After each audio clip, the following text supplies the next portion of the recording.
Hi everyone, this is the third episode of the Over Coffee Talk podcast, a space where professionals and people's inspirational stories share their career journey, tips, and advice with job seekers. And I'm your host, Latifa Toike.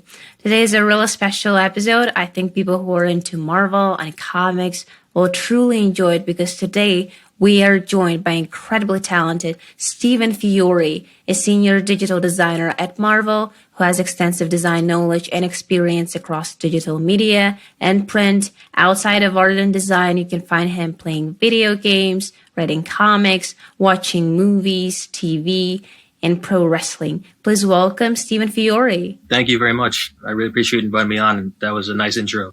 Yeah, sure. How are you doing? Doing pretty well. How are you? I'm good too. I really love your background. I think it tells a lot about your passion towards your work and Marvel as well. So could you take us back? When did you realize that you want to become a visual designer? It's something I started messing with when I was pretty young.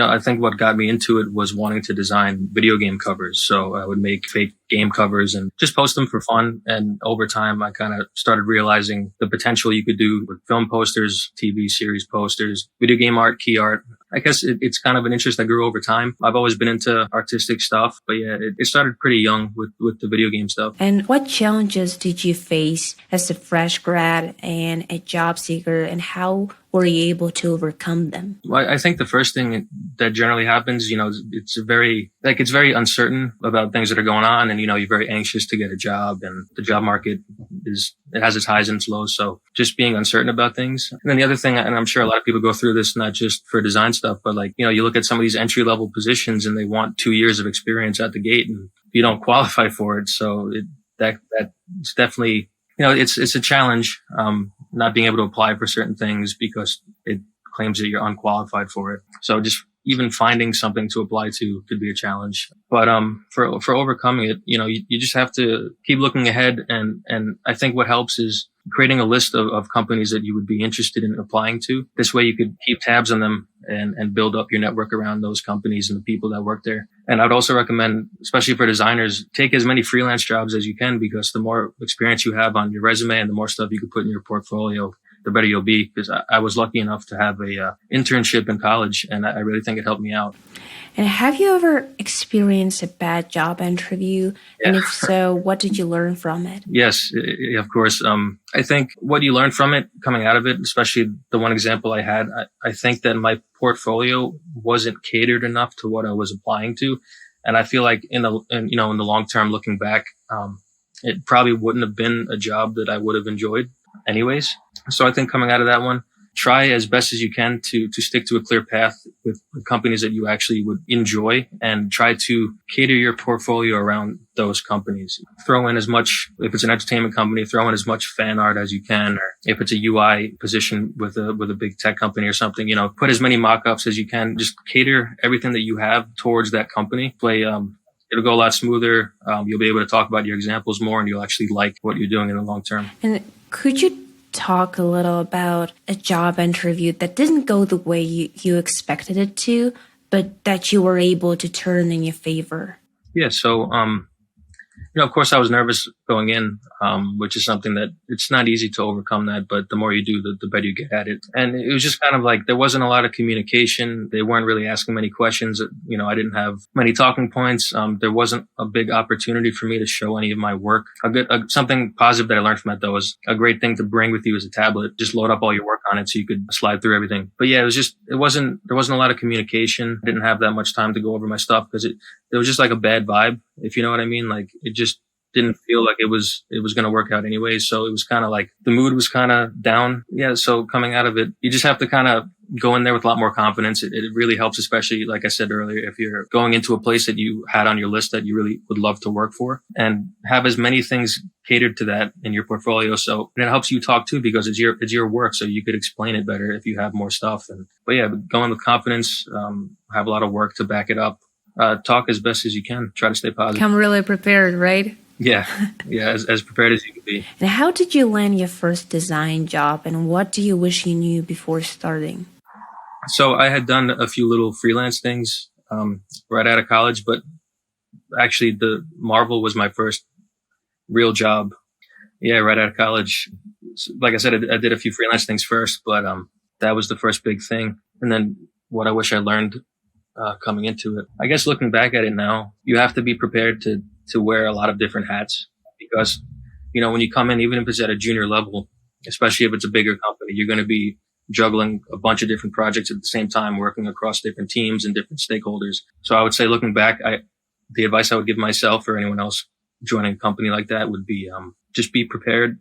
Not to stress yourself out because you get used to it over time. Just be prepared to wear a lot of different hats and just be confident. Just take your time and relax. You don't need to stress out because you have a team behind you that's going to support you throughout the process. So it always works itself out. You just have to be prepared. Yeah, and you'll eventually learn new skills. Right. Yeah, of course. Yeah. And with freelancing, I'm sure it helped you to build up your portfolio. Right. But what were the projects that you worked on? Were they related to design? Yeah, so the internship that I got to do in college was very helpful because the projects I was working on were for some higher profile clients. So I got to load up my portfolio with graphics that were used on social media for a lot of these bigger entertainment companies. So that was a very positive thing that I did. Out of college, the freelance stuff I was working on was more like photo retouching. So I didn't really add that to my portfolio because there wasn't much to show. I was just kind of cleaning up photos for the client, but the social media stuff at the internship definitely helped. And I highly encourage anybody who's either still in college or fresh out, because there are internships for recent graduates. Definitely go for an internship because it looks good on your resume. You get the experience and you can build up a portfolio right out the gate. And how do you make your resume to stand out from the rest? I think filling it up, like, I don't mean like fill up the whole, so it's like 2 pages long. I mean, like, try to get 2 or 3, because I've seen stuff like that, and, that's fine, but you want to make it count. What you have on there, you want it to be strong. So sometimes it's not about how much you put on. It's about, the quality of what you put on there. So if you could have a solid internship for, 3 or 6 months, even a year long, if you could show that you freelanced for 1 or 2 different places, I feel like the more real world experience you have to put on the resume and not just that I went to school here. And I feel like if you can get 2 or 3 pretty solid examples of real world experience, I think that'll help you out a lot compared to a lot of other people. Yeah, I think you're totally right. What I experienced in college is that some people, they just wait to start something. And that's the problem, because you shouldn't wait to build up your portfolio. Right. And especially in creative field, you just need to do the work and you need to keep improving. Right. Yeah. I'm glad you brought that up because, a lot of the stuff I was doing in college was fan art, like not necessarily to like, I didn't necessarily have a portfolio in mind, but it's a good thing that I did it back then, thinking about it now, looking back, because like you said, you want to start building as early as possible. So when you come out of college, you'll already have a portfolio filled with 10, 12 things that you've been working on versus having to start fresh right out of college with nothing. So even if it's just class projects or just stuff you're learning from class that you want to experiment with, it's very good to start early, like you said, because that'll put you at an advantage. Yeah, I also think that social media is a great tool to utilize. If you have any work or things to show, definitely post it on social media, right? Right, exactly. And we could touch on the LinkedIn stuff if you want to, but that ties a lot into networking and how to be successful and how to get the right eyeballs on your work, depending on what you want to do. So it's very important to share your stuff as much as you can. And how do you network like a pro? The very first piece of advice I would give, and I touched on this briefly earlier, is that you should make a list of a lot of the top companies that you want to work for. And it doesn't matter how big or small the company is. If you want to work there, put that on your list. Start building your network by researching these companies, start sending out connection requests. I would recommend HR, recruiters, talent scouts. If you're specifically looking for art related stuff or design related stuff, design directors, art directors, design leads. So this way you're building up your network with people that are within the companies that you want to work for. And this way, when you post on your timeline, like you said earlier, if you start working early, you'll have a lot of content and you could continually post stuff. So your work is going to be going directly onto their timeline. So the people that you want to see your work are going to be seeing it. Definitely target the companies that you want. Don't be afraid to tag companies. I've done that plenty of times. I've used all the hashtags you can think of. So, tagging the companies, vary your work a little bit. Like, let's say you have 5 different companies. Every few days, kind of target what you post, like target one company one day and post something that you put, and then focus, okay, now I'm going to make fan art for this company and I'm going to tag them. But I would definitely recommend, making a list so you know exactly who you should be reaching out to, and you'll have an entire network full of people that you want to see your work. And how do you approach strangers on LinkedIn? How do you avoid this awkwardness? Because I feel like sometimes it's difficult to approach an unknown person. Yeah. I think it helps going into the situation kind of, thinking, well, this person was probably in the similar situation that I'm in now. And I think that helps ease a little bit of the nervousness off of it. Of course, it's a hit or miss. It's not everybody's going to respond. That's the nature of it. But what I would do is when someone would accept my request, I would reach out and say, thanks so much for connecting with me. Introduce myself. I would, if you ever have time, I would love to get to work with you and your team. Here's my website. If you ever have the chance to talk or give me advice, that would be greatly appreciated. Kind of getting straightforward to it, introducing yourself, thanking them for their time, thanking them for connecting with you, and, kind of breaking the ice that way. You have to think that a lot of them were in the same position that you were. The best thing you could do is try, because it can't hurt. Fully agree. And what do you think made the difference in your job application that actually helped you to land a job interview at Marvel? I think it was a mix of different things, and it was some of the things I touched on. So I had the internship experience, and I had some work from that. I had the freelance stuff on my resume, which showed some more real world experience. I even included on my resume, I even included a retail job I had worked while I was in school, just to show that I had people skills, because that could always help you.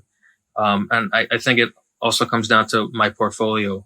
I was making things that were specifically targeted towards Marvel, and I would post them on LinkedIn, and I would tag them, and I would try to get as many, reactions to it as I could. And I would network and connect with more people at the company, reach out to some people. But yeah, I think it was because my portfolio was tailored towards that. I had a lot of Marvel stuff. So I think that helped in the long run. Yeah, so basically you need to show that you're really passionate about the company that you are applying to, right? Right. Yeah, you're passionate about it, that you're knowledgeable about it, and that you're within that sphere, or whatever it might be. In this case, I had a lot of pop culture, entertainment stuff mixed in with the Marvel stuff, so it kind of showed that I was kind of up to date on what was going on, and I was knowledgeable on the topic. So I think that really helped. Wait. I'm just curious. Were you asked any Marvel questions during your job interview? Just one. There was just one. What was it? I was just asked who my favorite character was. Kind of like an icebreaker, you know what I mean? Yeah. Yeah. That's great. Yeah. And what was the biggest design challenge for you, and what did you learn from it? I think it would have been during my internship. So, I was still in college, of course, so I didn't know a lot. And we had a client project, and we had to do motion graphics for social, but I didn't even know what After Effects was at the time. I had no experience in motion graphics whatsoever. So what I had to do was I literally had to open it up and just dive in and figure it out on the spot as best as I could to get what we had to get done. Thankfully, it worked out, but I think that was the biggest challenge. And, a lesson came out of it that, not to be afraid of different things, and be open to just diving right in if you don't know something, because there's always going to be something that pops up that you don't know. And you shouldn't be afraid to experiment with it. I know it can be, you can get anxiety and nervous when there's, tight deadlines and things like that. But yeah, sometimes you just got to dive right in, and it worked. It turned out to be a fun project. But I think that was my toughest one, because I was like, motion graphics, I have no idea what that, I have no idea, so sometimes you just got to dive right in, and, don't be afraid to do it, because it always works itself out and you learn something new. Yeah, totally. And now it's time for a pop quiz. This time I wanted to include some Marvel questions because we have you here. So, are you ready? Sure. Yeah, let's do it. Okay.